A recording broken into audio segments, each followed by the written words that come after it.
आदर अभिनंदन आभार। नमस्कार, मैं सोमनाथ मिश्र टॉक शो विद सोम में आप सभी का स्वागत करता हूं।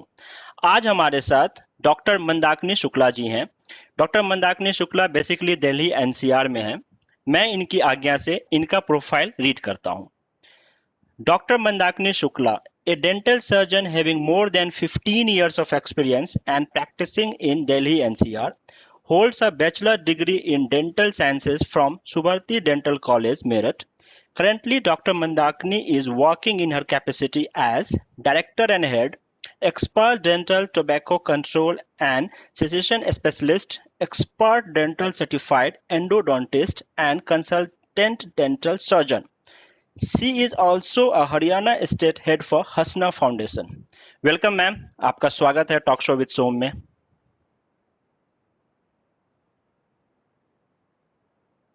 तो नमस्कार। नमस्कार मैम, जैसा कि आपने अपना जो कोर्स किया वो मेरठ यूपी से किया, अभी आप दिल्ली एनसीआर में एज ए अपना खुद का क्लिनिक चला रहे हो।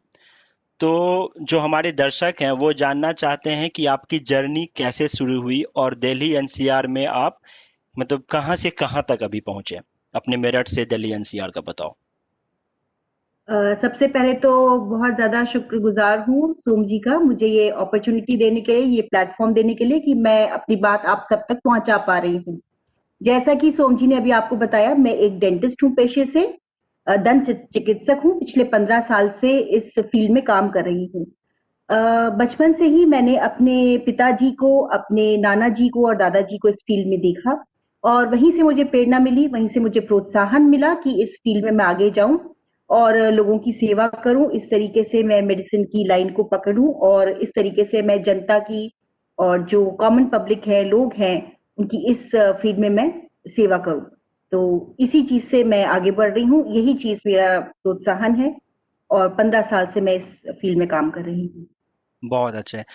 तो जैसे मैडम, जो हमारे युवा हैं, जैसा कि आप जानते हो इस टॉक शो का मकसद है कि जो हमारे युवा जो अपना करियर तलाश रहे हैं या अपने इस फील्ड में थोड़ा बहुत एक्सपीरियंस है उनके पास, तो वो इसमें कैसे आगे बढ़ेंगे। तो आप अपने जो हमारे युवा हैं उनको कैसे बोलोगे, कैसे उनको प्लानिंग करना चाहिए। अगर आप 10th या 12th के स्टूडेंट्स हैं तो आपको जानकारी होगी इस बात की कि नीट का एग्जाम होता है जो ऑल ओवर इंडिया दिया जाता है।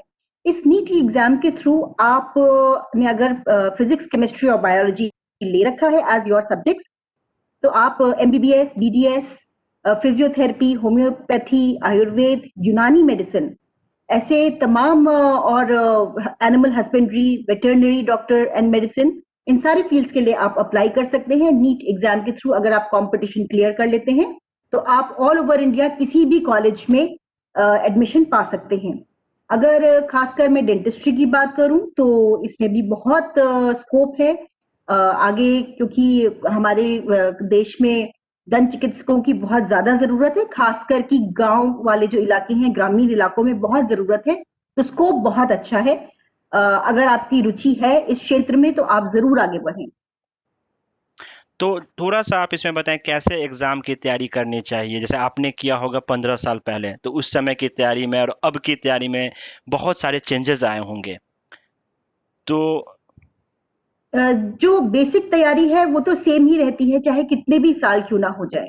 आपको बहुत ज्यादा किताबें पढ़ने की जरूरत नहीं है, बहुत ज्यादा इंफॉर्मेशन गैदर करने की जरूरत नहीं है। कुछ बेसिक इंफॉर्मेशन, कुछ बेसिक बुक्स आप अपनी लेके रखिए जो लेटेस्ट आजकल चल रही हैं, जो अच्छे ऑथर्स की बुक्स हैं।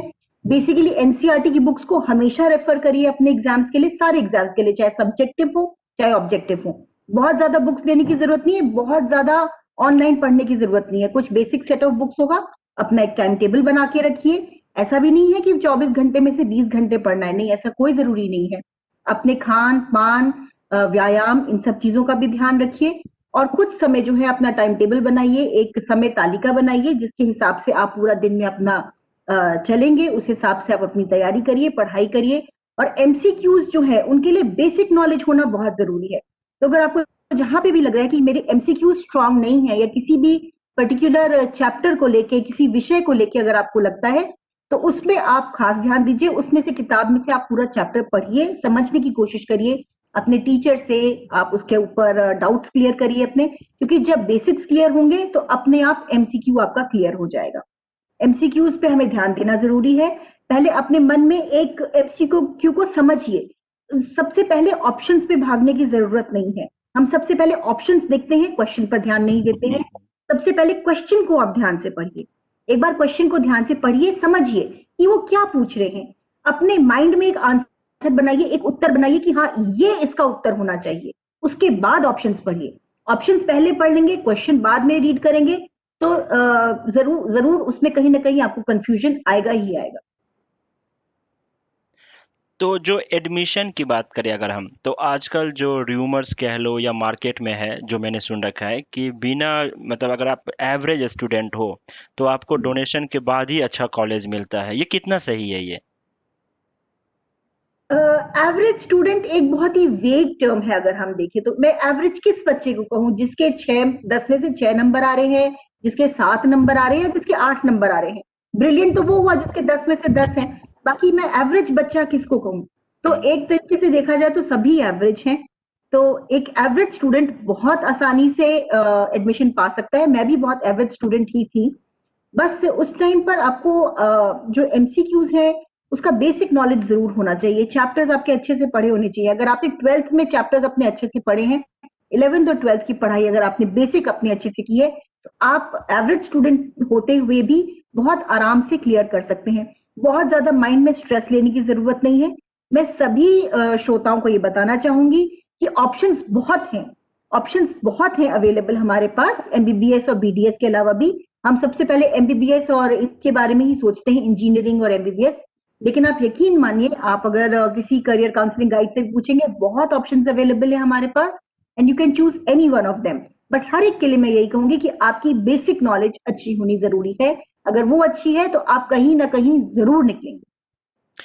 तो जैसे मान लो कोर्स कंप्लीट कर लिया, कोर्स करने के बाद अगर जैसे लोगों को सबसे बड़ी चैलेंज क्या होती है कि बहुत लोगों ने बीडीएस कंप्लीट कर लिया लेकिन उनको स्टार्टिंग नहीं मिल पाता है, या तो अगर गवर्नमेंट जॉब हो गया तो ठीक है, अगर नहीं होता है तो उनको क्या करना चाहिए? सबसे पहले तो मैं एक जो हमारे देश में एक रूरल अर्बन डिवाइड हो रखा है, ये एक बहुत ही ज्यादा बड़ी समस्या बन गई है और हम्म। बच्चे इसी में ही फंस के रह जाते हैं। हर अच्छा। स्टूडेंट ये चाहता है कि हम अपनी पढ़ाई कंप्लीट करने के बाद दिल्ली, मुंबई ऐसे बड़े बड़े मेट्रोपॉलिटन सिटीज में ही सेटल डाउन हो। ये कोई जरूरी नहीं है, क्योंकि यहाँ पर अगर आप देखेंगे तो आप को टाइम लगता है सेटल डाउन होने में। सैचुरेशन यहाँ पर ज्यादा है। उससे बेहतर ये होगा कि आप अपने आसपास के शहरों में, चाहे छोटा शहर हो, गांव हो, यहाँ से आप अपनी बिगनिंग जरूर करिए। यहाँ पर टाइम देना बहुत जरूरी है। उसके दो कारण हैं। पहला कारण ये है कि यहाँ पर जो जनता जनार्दन है, जो हमारी रूरल पॉपुलेशन है, वो बहुत ज्यादा है। बहुत ज्यादा लोग गांव में आज भी बसे हुए हैं। जो हमारे किसान हैं, जो बैकबोन ऑफ द कंट्री हैं, वो वहां पे बसे हुए हैं। वहां पे सुविधाएं बिल्कुल भी अवेलेबल नहीं है। तो एक तो उनके लिए सुविधाएं बहुत अच्छी हो जाएंगी। एक आपको बहुत अच्छा एक्सपोजर मिलेगा। आपको एक बहुत अच्छा एक्सपोजर मिलेगा कि बेसिक काम, बेसिक जो लोगों की समस्याएं हैं वो क्या हैं, उनको कैसे समझना है। आजकल हर स्टूडेंट ये चाहता है कि हम शुरुआत एक डेंटल इम्प्लांट से करें या बड़ी बड़ी सर्जरीज से करें। बड़ी बड़ी सर्जरीज एकदम से कोई नहीं कर सकता, मैंने भी नहीं करी थी। अब आज हाँ, मुझे 15 साल हो गए तो आज मैं करती हूँ। लेकिन जब मैं एक स्टूडेंट की तरह निकली थी, तब मैंने भी छोटे शहर से शुरू किया था काम और गांव में काम करती थी। आज भी करती हूँ अपने हसना फाउंडेशन की तरफ से। आज भी हम गांव गांव में काम करते हैं। वहां पे लोगों को जरूरत भी है और वहां पे अगर आप काम करेंगे तो आपको खुद को भी बहुत अच्छा एक्सपोजर मिलेगा, क्योंकि आपको बेसिक प्रॉब्लम्स जो लोगों को है उनकी जानकारी आपको वहीं से बहुत अच्छी मिलेगी। तो जैसे आपने बताया कि बेसिक प्रॉब्लम्स, तो अगर हम बेसिक प्रॉब्लम्स की बात करें तो अभी भी गांव में या शहर में, क्योंकि आपका पब्लिक काम है, जनता के साथ आपका उठना बैठना और उनके साथ काम करना है, तो आपके पास जनता बहुत तरह के आते होंगे, कुछ एजुकेटेड, कुछ अनएजुकेटेड, कुछ अच्छे, कुछ बूढ़े। तो एज ए डॉक्टर उनको मैनेज करना कितना डिफिकल्ट होता है? अ, सबसे अच्छी भाषा जो है इस दुनिया की वो है प्यार की भाषा। अगर आप प्यार से सबको डील कर लें, सबको आराम से समझाएं, बिठाएं और धीरे धीरे सब लोग समझ जाते हैं। हाँ, कभी कभी कुछ ऐसे एलिमेंट्स आ जाते हैं जिनके साथ मुझे थोड़ा स्ट्रिक्टली बिहेव करना पड़ता है। Being a woman, being a lady, कभी कभी मुझे थोड़ा सा स्ट्रिक्टली बिहेव करना भी पड़ता है, लेकिन ऐसा अक्सर होता नहीं है। अगर आप थोड़ा सा लोगों को समझाएंगे, उनके बीच में जाएंगे, बैठेंगे, एक बार हो सकता है, 2 बार हो सकता है, वो लोग थोड़ा सा हिचकिचाए, झिझक हो मन में, लेकिन जैसे जैसे आप जाना शुरू करेंगे, रोज बैठेंगे, बातें करेंगे, उनकी समस्याएं समझेंगे और उनको अपना मानेंगे, तो वो अपने आप अपनापन आ जाता है, अपने आप आपस में प्यार बन जाता है और लोग बहुत प्यार से, गांव के लोगों में इतना अपनापन है, इतना प्यार है, हम सब वो जानते हैं। तो वो अपने आप धीरे धीरे हो जाता है। शुरुआत में थोड़ा सा हो सकता है दिक्कत है, बट वो हम धीरे धीरे सब मेकअप कर लेते हैं। आजकल सबसे बड़ा चैलेंज जो मुझे लगता है डॉक्टरों के लिए क्या है कि एक तो गूगल और यूट्यूब आ जाने से, जैसे मान लो मैं अपनी बात करूं, अगर मेरे दांत खराब है तो मैं खुद देख लेता हूं गूगल यूट्यूब पे, आधा अधूरा नॉलेज होता है। और हम किसी डॉक्टर के पास जाके, जैसे डॉक्टर मान लो जो एडवाइस कर रहा है उसको हम क्रॉस करना चाहते हैं। तो ये चैलेंज बहुत बड़ा चैलेंज है जो मुझे लगता है, मतलब मेडिकल फील्ड में शायद ये चैलेंज है, तो इसको कैसे मैनेज करना चाहिए? अ, कई बार हम ऐसे पेशेंट्स को एनकाउंटर करते हैं जो इस तरीके से आ जाते हैं और we have to be patient with them, we have to listen to them कि उनके क्या थॉट प्रोसेस है, क्योंकि कई बार वो अपना एक थॉट प्रोसेस उसको लेके आ जाते हैं और उसको पहले अनवाइंड करना पड़ता है, उनको अनलर्न कराना पड़ता है कि नहीं देखो ऐसा नहीं है। सेंसोडाइन मार्केट में आया हुआ है, वो लोग बहुत सारे एडवर्टाइजमेंट्स दिखाते हैं, बस लोग जाके सेंसोडाइन खरीद लेते हैं। वो ये नहीं सोचते कि एक्चुअली उसका क्या यूज है, किसको यूज करना चाहिए, किसको नहीं यूज करना चाहिए। तो जो पेशेंट मेरे पास क्लिनिक में आता है वो सेंसोडाइन इस्तेमाल करने के बाद आता है, जब उससे भी परेशान हो जाता है। तो यहाँ पे हमें थोड़ा सा लोगों को एजुकेट करने की जरूरत है, उनको थोड़ा सा पेशेंटली समझाने की जरूरत है। और अपने, अगर आप डेंटल कैंप्स अगर अपने आसपास करते हैं तो उनको प्लीज आप ये एजुकेट करिए कि डायरेक्टली इंटरनेट पे ना भागे, अपने आसपास डॉक्टर को दिखाएं। इसकी सबसे ज्यादा परेशानी होती है, लोगों में झिझक होती है कि डॉक्टर के पास जाने में झिझक है, तो वो उस डर की वजह से नहीं आते हैं और सेल्फ ट्रीटमेंट करने की कोशिश करते हैं, जिससे थोड़ी प्रॉब्लम हमारी और बढ़ जाती है। But patience is the key. हाँ, करेक्ट करेक्ट। तो जैसे आजकल, जैसे मुझे याद है कि जब हम 20 साल पहले की बात करें, तो अगर मान लो किसी भी दांत में प्रॉब्लम हो, दांत में कीड़े लग गए हो, तो उसको निकाल देना ही बेहतर करते थे डॉक्टर लोग। आजकल बहुत सारे ऑप्शन आ गए, जैसे मान लो आरसीटी है। तो कुछ लोग, जो कुछ डॉक्टर्स हैं, वो तो वाकई आरसीटी जरूरी है तब करते हैं, बट कुछ जो, मतलब ये सुनी सुनाई बातें कह रहा हूँ मैं, ये नहीं किसी डॉक्टर पे ब्लेम कर रहा हूँ, बट वो पैसे के चक्कर में, क्योंकि मेडिकल प्रोफेशन से भगवान का रूप मानते थे पहले डॉक्टर को, लेकिन आजकल वो चीज वैसा नहीं दिख रहा है। तो जो नए युवक हैं, क्योंकि उनको बहुत टाइम लगता है, बहुत पैसा खर्च करके आते हैं, तो उनको जल्दी जल्दी कमाना रहता है, या फिर इन सब चैलेंज में वो उनके माइंड में ना चलता रहता है कि यार ये करना चाहिए, ये करना चाहिए, तो उनको कैसे हैंडल करना चाहिए उस सिचुएशन को? अगर आपको लॉन्ग टर्म सक्सेस चाहिए, अगर आप लॉन्ग टर्म में देख रहे हैं अपनी प्रैक्टिस को या अपनी क्लिनिक को, तो उसके लिए आपको सही ट्रीटमेंट देना बहुत जरूरी है। आप एक इंसान को बेवकूफ बना सकते हैं, दो को बेवकूफ बना सकते हैं, आप कब तक किस किस को बेवकूफ बना लेंगे। तो इस चीज के लिए आपको सही ट्रीटमेंट शुरू से रखना बहुत जरूरी है। आपको अपना जो है ट्रीटमेंट का बेसलाइन जो है वो वही रखना चाहिए जो एक्चुअली में होता है, जो उसूल के हिसाब से होना चाहिए। हम डायरेक्टली आरसीटी पे जंप करेंगे, धीरे धीरे कोई ना कोई पेशेंट वो दूर लोग रियलाइज कर लेते हैं कि ये चीज ठीक नहीं हो रही है हमारे साथ, और वो लॉन्ग रन में हमारे खुद के लिए अच्छा नहीं होता है। बिकॉज एक डॉक्टर एक ओथ लेता है, हिपोक्रेटिक ओथ लेता है, जिससे कहते हैं कि वो शपथ है कि हम कभी गलत काम नहीं करेंगे। तो जब आप वो ओथ लेकर आ रहे हैं तो आपके खुद भी मन में होना चाहिए कि आपने एक बार वो सफेद कोट पहना है, जिसको पहनना बहुत मुश्किल है। उस सफेद कोट को पहन के मैं कोई गलत काम नहीं करूंगी या करूंगा, और जो सच है, जो सही है, वही करना चाहिए। और एक बार डॉक्टर का भरोसा बन जाता है लोगों के बीच में, तो फिर उसकी प्रैक्टिस खुद ब खुद बहुत अच्छी चलती है और लॉन्ग टर्म के लिए चलती है। बिल्कुल सही। जैसे हम इसी की दंत चिकित्सक की बात करें, तो कैसे प्रोफाइल होता है, थोड़ा सा दर्शकों को आइडिया दें कि जैसे स्टार्ट करने के बाद से लेके प्रोफाइल का नाम या जो भी हो। जब हम प्रोफाइल की बात करें, तो अगर हम एक क्लिनिकल सेटअप की बात कर रहे हैं तो you can start as a general dentist, या फिर अगर आपने बीडीएस के बाद पोस्ट ग्रेजुएशन भी कर रखी है, अगर आपने पीजी कर रखी है, तो आप एक पर्टिकुलर सब्जेक्ट में स्पेशलिटी कर सकते हैं। स्पेशलिटी स्टडीज होती है, जैसे रूट कैनाल के लिए स्पेशलिटीज या डेंचर स्पेशलिटीज, अलग अलग तरीके की आजकल स्पेशलिटीज भी आ गई हैं। उसमें आप you start as a general dentist और साथ के साथ आप अपनी स्पेशलिटी प्रैक्टिस भी करिए। And general dentistry is very important, क्योंकि एक पेशेंट जब आता है तो डेंटिस्ट्री में सबसे ज्यादा इंपॉर्टेंट क्या चीज है कि देखिए, हमारे मुंह में 32 दांत होते हैं, आंखें दो हैं, हाथ पैर दो दो हैं, लेकिन मुंह में 32 दांत है। And believe me, every tooth is an organ in itself. हर दांत अपने में एक अलग ऑर्गन है, और हमें हर दांत का ध्यान रखना है। जो पेशेंट आ रहा है उसका ठीक से इलाज होना चाहिए। आप अपनी स्पेशलिटी कैसे बना रहे हैं, उस तरीके से आप अपना प्रोफाइल कैसे रेडी कर रहे हैं उस चीज के लिए, वो चीज आपको समझनी बहुत जरूरी है। तो basically you should start with your basic dental practice, और जो भी आप स्पेशलिटी आप अपना प्रैक्टिस कर रहे हैं वो आप करिए, and this is how you can go about it. Okay, perfect. तो मैम एक बात बताओ आप कि जैसे आपने इस 15 सालों में कोई ऐसा चैलेंजिंग बताओ जो बहुत ही चैलेंजेस था, जो नए युवक को अनुभव शेयर करना चाहो आप। जो लोग डेंटल प्रैक्टिस में आना चाहते हैं, मैं आपको बताती हूँ, हमारी देश की सबसे बड़ी जो प्रॉब्लम है, जो चैलेंज है फॉर डेंटिस्ट, वो है टोबैको एंड स्मोकिंग। आप हमारे देश में देखिए, इतने ज्यादा ओरल कैंसर के केसेस हैं जो सिर्फ बीड़ी, तंबाकू और गुटखा खाने से हो रहे हैं। अगर आप गांव की तरफ जाते हैं, जैसे कि मैं गांव में जाती हूँ अपने हस्ता फाउंडेशन के कैंप्स करने के लिए, तो कई बार लोगों को बहुत बहुत समझाने के बाद भी वो लोग नहीं मानते हैं और वो सेवन करते हैं, जिससे कि ओरल कैंसर, लंग कैंसर और बहुत सारे कैंसर होते हैं बॉडी के, जो हो सकते हैं। और ये एक ऐसा चैलेंज है जो मैं चाहूंगी जितने भी लोग डेंटिस्ट्री पढ़ रहे हैं या आगे पढ़ना चाहते हैं, थोड़ा सा इस फील्ड में जरूर काम करें, क्योंकि इसमें हमारे को बहुत ज्यादा काम करने की जरूरत है। सिर्फ 10-15 डॉक्टर्स अगर इसके पीछे जागरूक रहेंगे या इसके पीछे लग के काम करेंगे तो उससे हमारा काम होगा नहीं। तो that is a biggest challenge.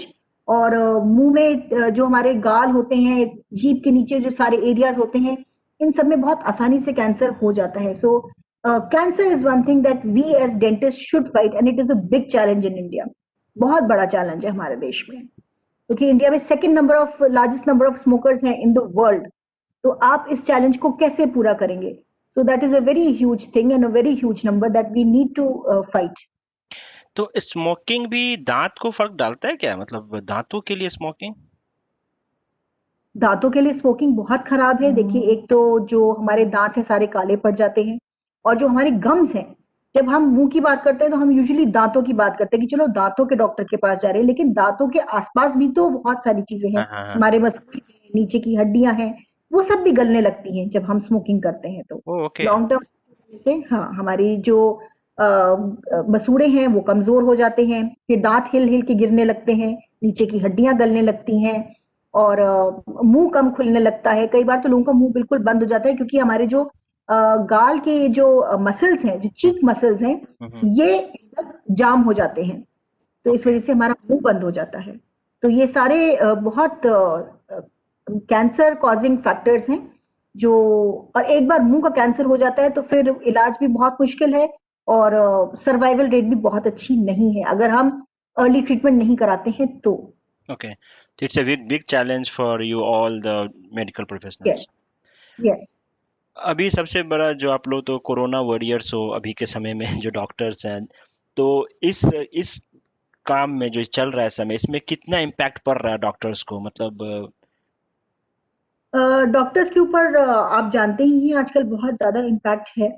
बहुत सारे डॉक्टर्स भी इससे इफेक्ट हुए हैं, बहुत लोगों ने अपनी जानें गंवाई हैं, डॉक्टर्स ने भी और उनकी फैमिली मेंबर्स ने भी। और डेंटिस्ट्री की अगर मैं बात करूं तो डेंटिस्ट्री में एक एरोसोल स्प्रे होता है, जो हमारी मशीन चलती है, जिससे कि हम दांत में जिससे हम कीड़ा निकालते हैं या दांत में फिलिंग करते हैं, उससे एक पानी का जेट निकलता है, स्प्रे निकलता है, उसको एरोसोल स्प्रे कहते हैं, वो मुंह पर आता है। तो ओ उससे क्या होता है कि वो डेंटिस्ट के लिए बहुत ज्यादा खराब होता है, बहुत ज्यादा डेंजरस होता है। उसके लिए हम लोग फुल पीपीई पहनकर काम करते हैं। अब हम लोग वॉरियर्स हैं, कोरोना वॉरियर्स हैं, तो हम लोग को फील्ड में निकलना है, हम लोग काम कर रहे हैं। हाँ, लेकिन डेंजरस है, लेकिन we have to fight it back and we are fighting it back. But yes, all the necessary precautions have to be in place. अगर हम बात करें इंडिया के मेडिकल्स की, जैसे हम अपने भारतीय बात करें, तो हमें बहुत सारी चीज़ों की कमी लगती है, संसाधनों की कमी लगती है। इनसे कैसे डॉक्टर्स को निबटना चाहिए, मतलब कैसे हैंडल करना चाहिए सिचुएशंस को?